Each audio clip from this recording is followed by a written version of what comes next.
Rukiah. Rukiah Halu yang tergabung dalam 3 ormas, JRA, KBRA, Arsyada Yadaka Indonesia. Itu semuanya tukang bohong. Sebagai seorang perukiah itu tukang bohong. Assalamualaikum Kang. Waalaikumsalam. Kang izin bertanya mengenai casing haluisme. Yang pertama itu Torikoh. Di Tasikmalaya ada Torikoh yang namanya Idisia. Cuma mereka, kalau saya lihat-lihat ya, mereka tidak terlalu haluisme. Misalkan dalam aspek-aspek spiritualisme harus menggunakan uang. Mereka itu tetap menggunakan pendekatan ekonomi. Misalkan membuat koperasi, membuat membuat minimarket. Apa tanggapan Mahesa? Lor, please. Sampean itu hanya meng-up cuilan. Sampean itu nanyain komunitas, tapi yang sampai pertanyakan adalah hal-hal yang positifnya. Kita tidak pernah kontra terhadap hal-hal positif. Tapi sampean namanya kan sampean ini lucu begini. Sampean itu lagi bertanya tentang Pak Jokowi. Tapi satu sisi positifnya saja. Ya kan, apa yang perlu kita tolak? Membangun ekonomi, membangun koperasi. Ya apa? Apa hubungannya koperasi dengan Toriko, dengan pemahaman si mursyidnya Syekh Akbar itu? Wes, kalau sampai nanyain itu, kita nggak usah nanyain Toriko Al-Idrisiyah. Karena saya tidak pernah bermasalah dengan Torikonya. Saya tidak pernah mau Idrisiyah, mau Tijaniyah, mau Qadiriyah, mau Naqsabandiyah, mau Qadiriyah Naqsabandiyah. Saya tidak pernah bermasalah dengan Toriko. Sebagai sebuah konsep, sebagai sebuah ajaran, saya tidak pernah bermasalah. Sebagaimana saya tidak menolak manfaat ruqyah. Sebagaimana saya tidak masalah dengan hizib. Kalau Anda perhatikan, lihat 3 casing. Ya, berarti cuma kemasan kan? Nah, berarti apa yang saya persoalkan? Haluismenya. Nah, kalau Anda nanyain orangnya saja tuh. Anda membanggakan Syekh Akbar. Oke, kita bahas. Sampean ingat tidak? Saya sudah menanggapi video itu, si mursyid itu. Yang menyampaikan narasi kebencian kepada para habaib. Oh, saya pengkritik habaib nih. Tapi saya ngomong data by data. Tidak narasi seperti kelasnya si mursyid itu. Masa ada orang kelas mursyid menyerang habaib cuma modal narasi? Ada katanya guru saya diginiin. Mana? Sebut namanya. Sebagaimana saya nyebut nama oknum Habib. Bahar bin Smith saya sebut. Hanif Al-Atos. Ketika saya menolak statement Habib saya sebutin. Hanif Al-Atos saya tolak statementnya. Bahar bin Smith saya tolak statementnya. Sampai kitab Nahlul Maurud saya sebutkan nama Habib Idrus Al-Habsyi saya tolak. Sekelas mursyid coba yang ngomong hati, perkara tasawuf. Mursyid mendeklarasikan, mengklaim dirinya mursyid, tapi lihat kajiannya kayak bazar itu ketika membahas masalah Habib. Masa ada Habib begini. Siopo lalu menggunakan dalil lausar kotib nati Fatimatul laqata'tu yada. Itu si mursyid Syekh Akbar. Dia mengutip hadis Nabi. Lausar kotib nati Fatimatul laqata'tu yadaha. Lalu sebelum mengeluarkan dalil, dia menceritakan bahwa ada Habib minta perempuan. Kalau itu maksiat, mestinya ditindaki itu sama si mursyid itu. Jadi otaknya error itu. Coba renungkan, saya ngomong pelan-pelan. Kalau dia konsisten terhadap dalil itu, lau sarqati ibnati Fatimatul laqata'tu yadaha. Mestinya ketika ada oknum Habib minta perempuan, mestinya dieksekusi langsung. Tackle. Kenapa mesti takut? Ini kan lucu. Masa sekelas mursyid hanya cuma modal narasi kayak buzzer? Kan sudah saya tanggapin itu. Mursyid, lu itu lucu menggunakan dalil. Karena saya Mahesa Al-Batani ketika ngomong lau sarqati ibnati Fatimatul laqata'tu yadaha. Lihat aja ada Habib macam-macam di depan saya lawan. Lah ini melucu, membangun narasi ada Habib minta uang, minta istri. Nah kalau itu perkara halal harus dilawan. Artinya begini, itu si mursyid tidak konsisten ketika ngomong fokus zikir, fokus hati. Saya sampaikan kepada si mursyid Al-Idrisiyah itu Syekh Akbar itu. Kemudian yang kedua yang waktu itu saya membantah bahwa tidak ada apa sih bahasa modernnya, tidak ada kastaisasi lah apa sih privilege apa ya begitulah, berdasarkan lafadz lali arabin wal ajami. Apa mereka tidak membangun kekastaan? Kalau yang dia persoalkan adalah sikap umat menghormati habaib, berarti kan gak ada masalah, karena mereka juga dihormati si mursyid-mursyid itu oleh murid-muridnya. Ya. Ini kalau sampai nanyain Toriko Al-Idrisiyah saya no komen, saya sepakat. Tapi kalau sampai nanyain si mursyidnya, saya sebut halu itu. Oh iya Kang. Udah singkat padat aja ya. Bentar saya mau angkat telepon.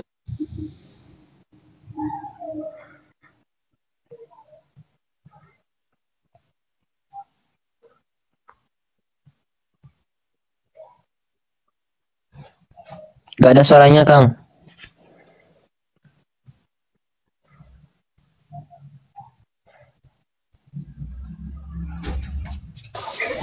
Alaika wa alaihi salam 73. Salam balik ke Faizar. Saya sudah sambut baik, menunggu proses hukum ya. Sudah bahas panjang dan lebar. Jadi jangan tidak dilanjutkan proses hukum. Dari 3 tahun yang lalu kan saya minta agar memproses hukum. Lanjutkan. Kang, Ya. dicukupkan sekian Kang pertanyaannya. Jadi yang salah. Bentar. Diminta alamatnya. Kalau sudah ngomong hukum, nggak ada istilah alamat-alamat. Nah, di sini ada ngomong minta alamat. Kalau sudah ngomongnya bahasanya hukum, tak perlu saya ngasih alamat. Ingat, ditulisnya ada yang komentar sudah tahu alamatnya. Ada bahasanya gerbek. Kalau mau datang aja, silakan sendirian. Saya tidak mengundang. Kita lehap, tengok nanti. Yang pertama, saya tak perlu ngasih alamat karena bahasanya sudah proses hukum. Biar yang datangin, saya pihak kepolisian. Saya tak suka basa-basi, babi bu, perang ya perang kalau Mama Maisa. Gak ada babi bu. Faizar ngomong proses hukum. Tujuannya untuk apa alamat saya? Gak ada. Lihat pendukung-pendukungnya Faizar secongkak ini, tinggal kasih sarung BHS nanti diem. Ya. Karena dia menganggap semua konten kreator sama nyari duit. Sorry, ini Mahesa bro. Objektif, Anda sudah ngomong-ngomong proses hukum si Faizar itu. Nih, saya tampil. Jadi sudah selesai, ngapain minta alamat saya? Dari 3 tahun yang lalu saya tunggu kalian itu proses hukum saya. Ngomong-ngomong alamat, nggak ada alamat-alamat, cari sendiri, lihat nanti urusannya bagaimana. Tengoklah. Kakinya sampai saja di kampung saya, lihat urusannya seperti apa. Urusannya sudah beda. Karena ada bahasa gerbek-gerbek, semua komentator kita amankan. Sudah saya rekam layar. Jadi, sudah saya persilakan proses hukum. Tak perlu basa-basi minta alamat. Kalau minta alamat, saya asumsikan gerbegan ngajak perang. Karena ada bahasa gerbek-gerbek loh, pendukung-pendukungnya. Begitu menginjakkan kakinya, siap-siap terjadi. Karena bahasanya udah gerbek-gerbek. Sudah, kalau ngomong hukum, selesaikan secara hukum. Gua tunggu. Ini Mahesa bro. Sudah saya katakan. Mahesa jadi. Diam dulu. Saya lagi ngomong serius. Buat pendukung Faizar. Bahkan sudah saya sampaikan barusan. Saya tak akan melakukan pembelaan kalau ada penyidikan. Karena saya ingin menghadapi kalian di pengadilan. Tahu nggak arti kalimat saya? Saya siap menghadapi Faizar di pengadilan. Saya sudah siap berbaju oranye. Ketika begitu mendapat surat panggilan, ketika di penyidikan ditanya apa benar begini, saya akan jawab ya. Kecuali pertanyaan penyidik memberatkan saya akan tolak. Nah, saya sampaikan, saya sudah siap berbaju oranye untuk menghadapi kalian di pengadilan. Ngerti? Jadi nggak usah ngomong-ngomong alamat saya. Anda, Faizar sudah ngomong-ngomong proses hukum. Wis, kita bertemu di pengadilan nanti. Gua tunggu baju oranye-nya. Saya pengen dilaporin Faizar berbaju oranye itu, saya pengen. Saya ingin hadapi kalian di pengadilan. Itu sudah saya sampaikan 3 tahun yang lalu. Karena saya sadar satu hal, kalian sudah tidak bisa dikritik secara ilmiah, nggak bisa. Menghentikan kalian harus di pengadilan. Walau itu konsekuensinya saya harus berbaju oranye. Oh, undangan sanad di. Oke? Salam tetap salam. Urusannya syariat. Waalaikumsalam. Saya tadi sudah jawab. Urusan statement proses hukum saya menunggu. Nah, jadi selesai urusan dengan saya. Nah, di sini ada tamu nih ya. Ya, silakan. Saya sudah jawab. Kang, sebelum saya turun, saya akan menyanyikan lagu untuk Kang Mahesa. Oh, boleh. Boleh. Boleh banget. Ayo dukung Kang Mahesa, dukung Kang Mahesa memberantas halu. Ayo dukung Kang Mahesa, dukung Kang Mahesa memberantas halu. Dikatain takabur, dikatain kopinya kurang kental, tapi Mahesa tidak gentar. Dikatain goblok, dikatain tak begitulah haters memanggilmu. Sekali lagi, ayo dukung Kang Mahesa, dukung Kang Mahesa memberantas halu. Ya sekian. Saya turun dulu ah. Ini ada brutal berkocak ini. Enggak, sampai jangan turun dulu. Buat lagu-lagu buat sampean ini ya.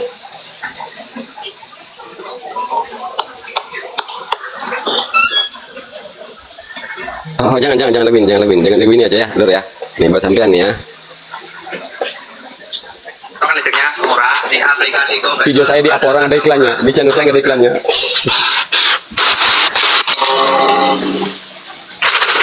Langkah tak akan berhenti, tegak di kaki sendiri, walau dibenci, dicaci, dan bahkan dihianati. Nahi mungkar yang islami, bukan untuk sesuap nasi, tak pula demi pribadi, apalagi komoditi. Haluisme jadi duri, untuk pribadi yang islami. Haluisme berilusi dalam kemasan yang syar'i. Ruqyah faham wahabi menyebar tak terkendali. Umat dikelabui, umat jua dibohongi, ngaku sunnah dari Nabi, nyatanya halusinasi. ngakunya paling islami dan justru tak tahu diri. Efek rusak psikologi dan juga pula materi. Walau sadar dalam hati namun nyaman ekonomi. Walau sadar dalam hati demi jaga komoditi, sembunyikan dalil yang pasti, tunjukkan halusinasi. Tak peduli membohongi, asal umat datang antri, asal umat bawa rejeki, tak peduli membohongi. Ya, silakan saudara. Itu Mas, itu ya Mas komputer. Gimana? Bagus keren. Jadi gini Kang. Iya, gimana? Saya itu tadi barusan sudah pulang dari seminar tentang Hajanah Keislaman, bahwa persentase umat Islam dari sebelum kemerdekaan hingga reformasi sekarang ini menurun. Dari yang sebelum kemerdekaan persentase pemeluk umat Islam di Indonesia itu sekitar 90.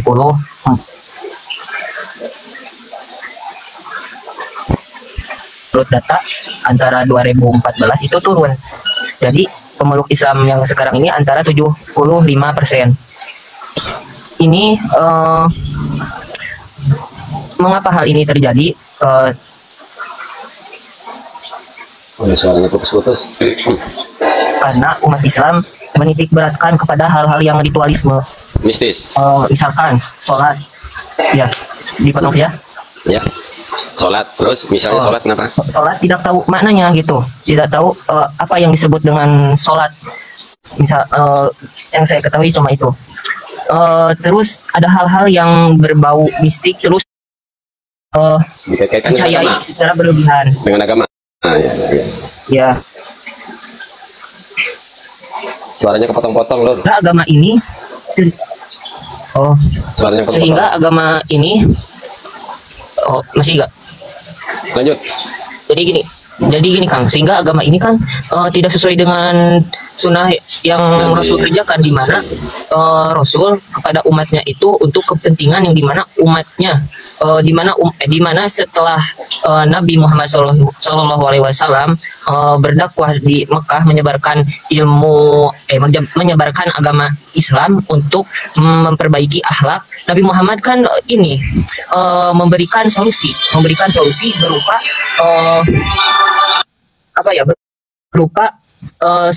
berupa kesejahteraan, yang dimana hasil dari perjuangan Nabi ini, hasil daripada perjuangan Nabi ini menghasilkan ilmu pengetahuan yang berpengaruh di dunia, bukan hanya pengetahuan agama saja, bukan pengetahuan moralitas saja, tetapi pengetahuan di bidang matematika. Karena abad pertengahan itu kemajuannya ada di tangan peradaban Islam.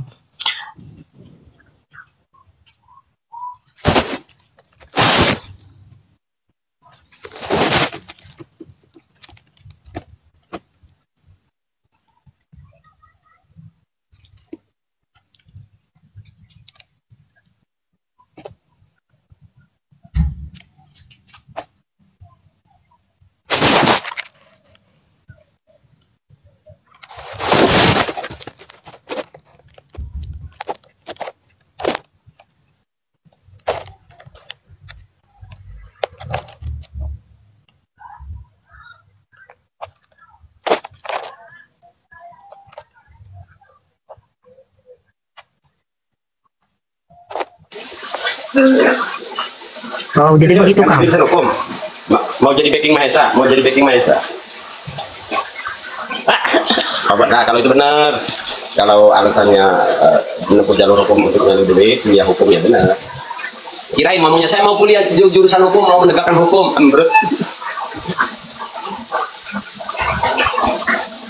Wow, alhamdulillah, setuju.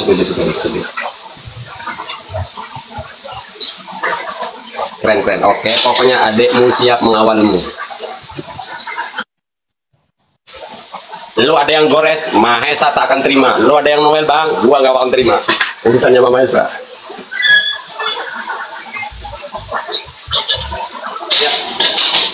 Ya, besok OTW, besok.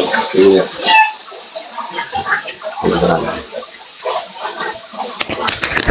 Ya, Nabi. Sorry Lord, sorry. Oh iya iya. Ada komandan. Jadi pengaruh orang-orang yang melakukan haluisme ini berpengaruh juga terhadap para pemeluk Islam sekarang karena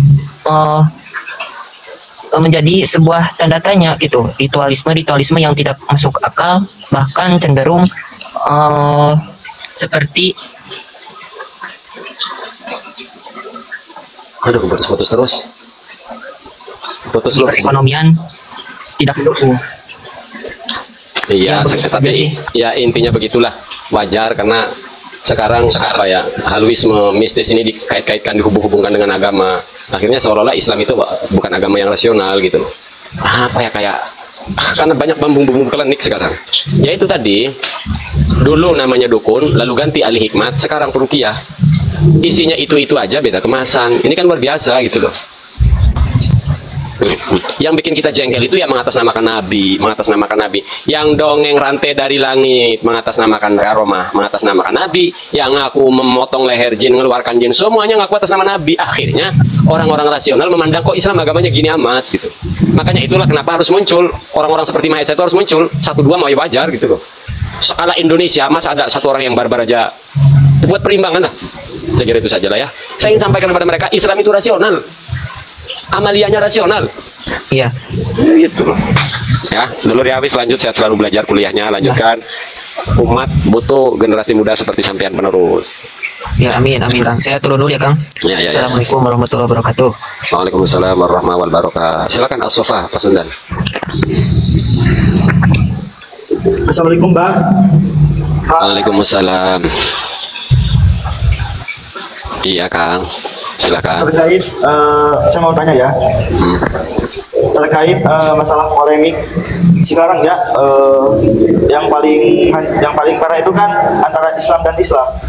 Berarti terbenturnya Islam dan Islam ya.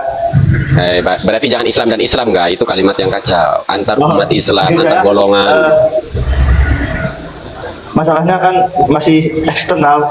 Iya, makanya ngomongnya salah kalau Islam dengan Islam. Coba antar golongan umat bahasanya ya. Ya. Golongan. Kan Iya. yang banyak sekarang ada ulama dan Habib dibentrokan. Kan kami dari kampung yang tahunya masalah Habib itu cucu Nabi, apakah dosa bila mana kami mencintai mereka atau membanggakan Ya. mereka? Enggak dosa. Yang mencintai Habib bagus, enggak bagus, bahkan bukan dosa, bagus. Kategorinya bukan dosa apa tidak dosa. Mencintai Habib ya perkara bagus, ya perkara positif. Anda juga tapi mencintai yang lain, yang non habaib, irhamu man fil ard, ada yarhamkum man fis sama ya. Kemudian sama juga tidak dosanya orang yang nggak percaya nasab Habib, sama nggak percaya, sama nggak dosanya, sama-sama boleh. Jadi mestinya nggak gaduh, nggak perlu gaduh, karena yang nggak percaya boleh, yang percaya boleh. Kalau boleh tahu, Bang Mahesa mondoknya di mana, Bang? Itu bukan pertanyaan urgen. Ngapain bawa-bawa alma mater saya, nanya-nanya ini sini. Saya berbicara sebagai Mahesa. Kalau lu cuma mau, kalau ente cuma mau ngetes boleh, sampean harus saya tes, sampean boleh ngetes saya boleh tes sampean. Biar adil. Bukan. Maksud saya maulah itu. Ya sudahlah. Apalagi pertanyaannya? Itu saja, Bang. Nah, iya, jadi sampean boleh mencintai Habib, boleh percaya Habib durian Nabi, dan orang yang tidak percaya juga boleh. Tidak percaya juga boleh. Jadi mempercayai dan tidak mempercayai itu sama-sama boleh. Dan sama-sama tidak dosa. Tidak dosa. Ya, yang nggak percaya nggak dosa, yang percaya juga nggak dosa. Tapi ada satu yang dosa. Ayan surah rojulu qaumahu ala dzulmi. Membela kezaliman siapapun, hatta itu zuriat Nabi melakukan kesalahan dibela, tetap salah. Nasnya jelas kok. Ya. Terima kasih, mungkin itu saja. Ya. Saya minta dari Abang. Izin turun ya, Bang. Ya. Makasih. Ya. Izin naik, tinggal naik doang. Izin apa sih? Pintunya ada tuh. Gak usah izin. Karena saya orang yang banyak ngoceh. Saya akui saya banyak ngoceh di medsos, maka saya bertanggung jawab ketika saya dimintai keterangan, dimintai klarifikasi, bahkan dibantah. Perhatikan dengan hal luar, mereka banyak ngoceh, menyampaikan ajaran, tapi kalau tidak memberikan ruang kepada umat untuk membantah. Kenapa? Karena mereka tendensi, mereka punya kepentingan mengumpulkan massa, mengumpulkan umat, karena di situ nanti ada duit. Ya, enggak, saya ingin masyarakat terlepas dari doktrin-doktrin halu itu.